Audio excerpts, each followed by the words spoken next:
नमस्ते, हीअ आकाशवाणी आहे।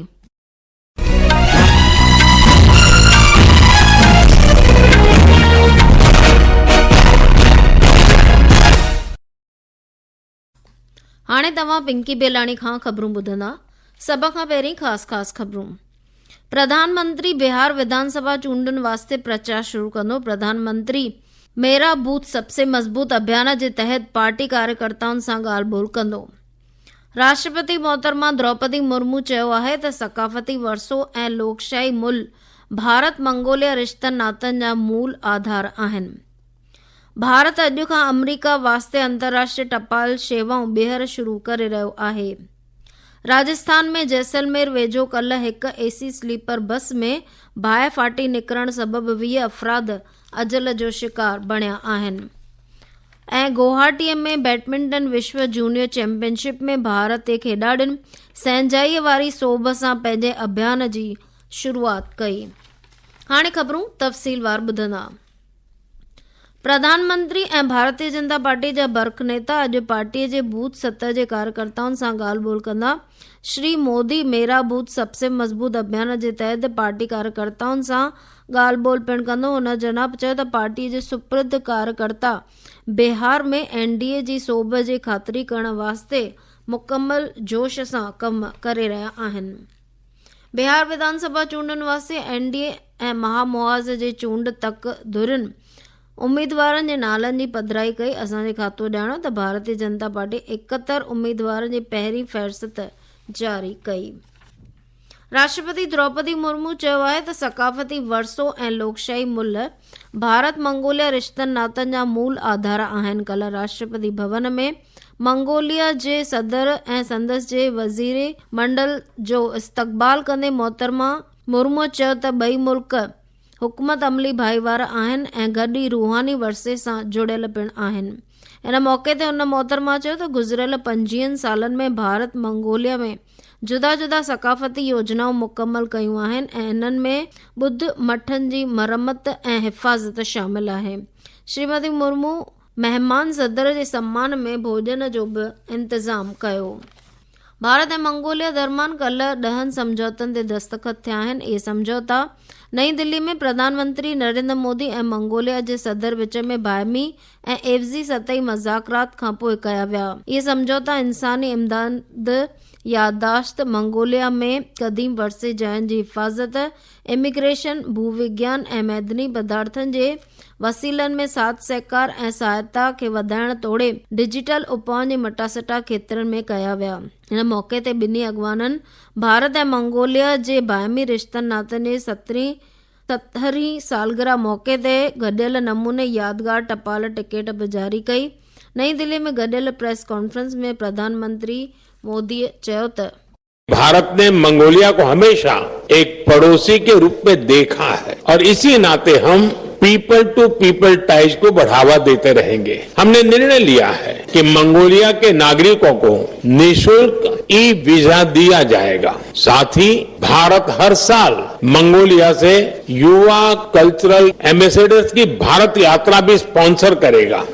भारत अॼु खां अमरीका वास्ते अंतर्राष्ट्रीय टपाल शेवाऊं ॿीहर शुरू करे रहियो आहे।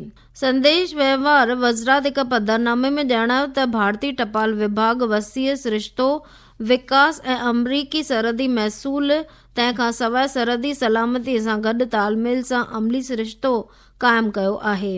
अव्हां खे यादि ॾियारियूं त अमरीकी सरहदी महसूल विभाग द्वारा आमदनी महसूल भंडार वास्ते जारी नवनि नियमनि ऐं बाइख़्तियार एवज़ी हुकुम खां पोइ भारत पारां अमेरिका लाइ टपाल शेवाउनि ते रोक लॻाई वई हुई। उत्तर प्रदेश जो मुख्यमंत्री योगी आदित्यनाथ अॼु प्रधानमंत्री उज्ज्वला योजना तहत महिला फ़ैज़मंदनि खे साल में 2 दफ़ा मुफ़्त रसोई गैस मुहैया कराईंदड़ योजना जी शुरूआत कंदो। इन योजना सां तहिवारनि द्वारा राज्य जे 1.86 करोड़ महिलाउनि खे लाभ मिलंदो। इन्हनि नयुनि योजनाउनि तहत हर साल 2 दफ़ा जंहिं मूजिबि पहिरें तबके अक्टूबर खां दिसंबर ताईं ऐं ॿिए तबके हेठि नए साल जे जनवरी खां मार्च महीने दौरान LPG सिलेंडर मुफ़्त भरियो वेंदो। गौरतलब आहे त उत्तर प्रदेश इन योजना खे अमल में आणींदड़ मुल्क जो पहिरियों राज्य बणियो आहे। ही ख़बरूं तव्हां आकाशवाणी तां ॿुधी रहिया आहियो। ही ख़बरूं तव्हीं असांजे YouTube channel air news Gujarat ते पिणु ॿुधी सघो था। वधीक ख़बरुनि जी तफ़सील वास्ते तव्हां असांजी वेबसाइट newsonair.gov.in खे फॉलो करे सघो था। राजस्थान में जैसलमेर वेझो कल्ह हिक एसी स्लीपर बस में बाहि फाटी निकिरण सबबि 20 अफ़राद अजल जो शिकार थिया आहिनि ऐं 15 ज़ख़्मी थिया आहिनि। इहो बदनसीब हादसो जैसलमेर जोधपुर क़ौमी शहारे ते कल्ह ॿिपहरे जो क़रीब 3:30 लॻे थियो। पोखरज जे विधानसभा मेंबर प्रतापपुरी मीडिया खे ॼाणायो त हादसे जो कारण शॉर्ट सर्किट मञियो पियो वञे। हादसे वक़्तु बस में 50 खां वधीक मुसाफ़िर सुवार हुआ। ज़ख़्मी थियलनि खे जोधपुर जे महात्मा गांधी अस्पताल में दाख़िल करायो वियो आहे।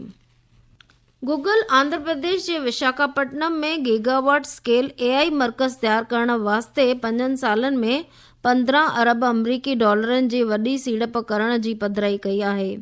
इहो अमेरिका खां ॿाहिरि गूगल जो सभ खां वॾो AI मर्कज़ आहे। प्रधानमंत्री नरेंद्र मोदी हिन हब जी शुभ शुरूआत ते ख़ुशी ज़ाहिर कई ऐं चयो त इहा शुरूआत नागरिकनि खे जदीद तरीन साधन मुयसर कंदी। पेश आहे हिकु रिपोर्ट। विशाखापत्तनम में नया AI हब बनने से उन्नत AI अवसंरचना, डेटा सेंटर क्षमता, बड़े पैमाने पर नवीकरणीय ऊर्जा स्रोत और एक विस्तृत फाइबर ऑप्टिक नेटवर्क एक ही स्थान पर उपलब्ध होगा। अगले 5 वर्षों में लगभग $15 बिलियन का गूगल द्वारा किए जाने वाला ये निवेश भारत में अब तक का सबसे बड़ा निवेश है। ये सरकार के विकसित भारत विजन के अनुरूप है, जो AI संचालित सेवाओं के विस्तार में तेजी लाएगा। इस हब में एक विशेष रूप से निर्मित डेटा सेंटर परिसर शामिल होगा, जो भारत और दुनिया भर में डिजिटल सेवाओं की मांग को पूरा करने में मदद करने के लिए गीगावाट स्केल कंप्यूट क्षमता को जोड़ेगा। इस हब के शुरू हो जाने से यह नया डेटा सेंटर 12 देशों में फैले हुए सभी मौजूद गूगल डेटा सेंटर से जुड़ जाएगा। भानु के साथ अमन यादव, आकाशवाणी समाचार, दिल्ली। प्रधानमंत्री नरेंद्र मोदी द्वारा पधिरो कयल ऐं 22 सेप्टेम्बर ते शुरू थियल GST बचत उत्सव समाज जे सभिनी तबक़नि खे फ़ेज़मंद करे रहियो आहे। GST दुरुस्तियुनि ते असांजे गुजरात जे अर्थव्यवस्था खे हथी ॾींदे हिकु रिपोर्ट पेश करे रहिया आहियूं।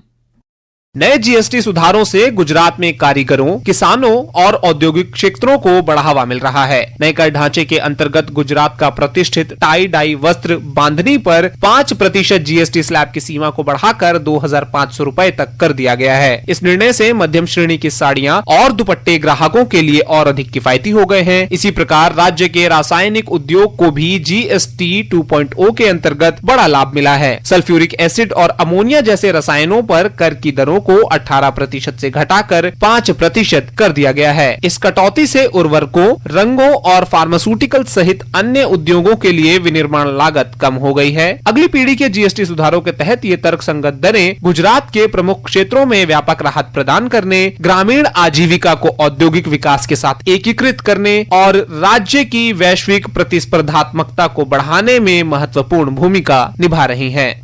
गुवाहाटी में बैडमिंटन विश्व जूनियर चैंपियनशिप में भारतीय खिलाड़ियुनि सहिंजाई वारी सोभ सां पंहिंजे अभियान जी शुरूआत कई। आख़िर में मुख्य ख़बरूं हिकु दफ़ो ॿीहर ॿुधंदा। प्रधानमंत्री बिहार विधानसभा चूंडनि वास्ते प्रचार शुरू कंदो। प्रधानमंत्री मेरा बूथ सबसे मज़बूत अभियान जे तहत पार्टी कार्यकर्ताउनि सां ॻाल्हि ॿोल कंदो। राष्ट्रपति मोहतरमा द्रौपदी मुर्मू चयो आहे त सकाफ़ती वरसो ऐं लोकशाही मुल्क भारत मंगोलिया रिश्तनि नातनि जा मूल आधार आहिनि। भारत अॼु खां अमरीका वास्ते अंतर्राष्ट्रीय टपाल शेवाऊं ॿीहर शुरू करे रहियो आहे। राजस्थान में जैसलमेर वेझो कल्ह हिकु AC स्लीपर बस में बाहि फाटी निकिरण सबबि 20 अफ़राद अजल जो शिकार बणिया। गुवाहाटीअ में बैडमिंटन विश्व जूनियर चैंपियनशिप में भारतीय खिलाड़ियुनि सहिंजाईअ वारी सोभ सां पंहिंजे अभियान जी शुरूआत कई। हिते ख़बरूं पूरियूं थियूं। नमस्ते।